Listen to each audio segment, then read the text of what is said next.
அடிக்கிற வெயிலுக்கு நல்ல சில்லுன்னு ஒரு கோல்ட் காஃபி ஷாப்பில் தான் போய் குடிக்கணுமா என்ன? வீட்டிலையே ரொம்ப சிம்பிளாக ரெடி பண்ணிடலாம். எப்படிங்கிறத பார்க்கலாமா? கோல்ட் காஃபி செய்கிறதுக்காக நான் இப்போது 1.5 டீஸ்பூன் அளவுக்கு காஃபி பவுடர் எடுத்திருக்கேன். வீட்டில் இருக்கக்கூடிய எந்த இன்ஸ்டன்ட் காஃபி பவுடர் வேணாலும் நீங்கள் எடுத்துக்கலாம். அது கூட 1 டீஸ்பூன் அளவுக்கு தண்ணி சேர்த்து ரெண்டத்தையும் நல்லா மிக்ஸ் பண்ணி எடுத்து வச்சுக்கோங்க. இப்போது ஒரு மிக்ஸி ஜார் எடுத்திருக்கேன்.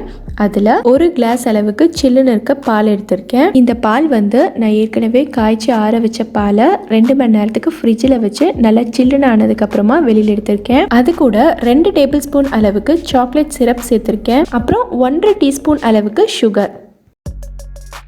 இது கூட நம்ம காஃபி தண்ணியும் சேர்த்து மிக்ஸ் பண்ணி வச்சுருந்தோம்ல, அதையும் சேர்த்துக்கலாம். இது எல்லாத்தையும் சேர்த்ததுக்கப்புறமா இதை நம்ம ஒரு 2 நிமிஷத்துக்கு நல்லா பீட் பண்ணி எடுத்துக்கலாம். இப்போ பாருங்கள், எல்லாத்தையும் சேர்த்து பீட் பண்ணிட்டேன்.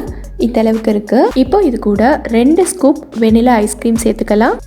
இப்போ இதை நல்லா பீட் பண்ணி எடுத்துக்கலாம். நான் பீட் பண்ணி எடுத்துட்டேன் பாருங்கள். இதை நல்லா பீட் பண்ணோன்னா இது நமக்கு நல்லா நுரைச்சி வரும். அந்த நுரெல்லாம் பார்த்திங்கன்னா அப்படியே மேலே நிற்கும். அந்த அளவுக்கு இதை நம்ம நல்லா பீட் பண்ணிக்கலாம்.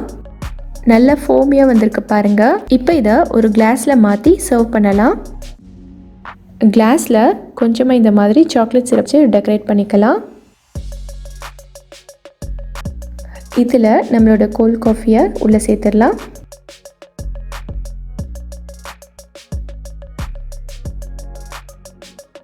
அதில் இருக்கக்கூடிய நுரை எல்லாத்தையும் மேலே வச்சு நம்ம டெக்கரேட் பண்ணிக்கலாம்.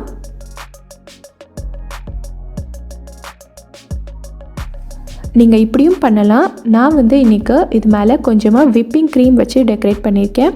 இது ஆப்ஷனல் தான். உங்கள்கிட்ட விப்பிங் க்ரீம் இருந்துச்சுன்னா நீங்கள் இந்த மாதிரி செஞ்சுக்கோங்க.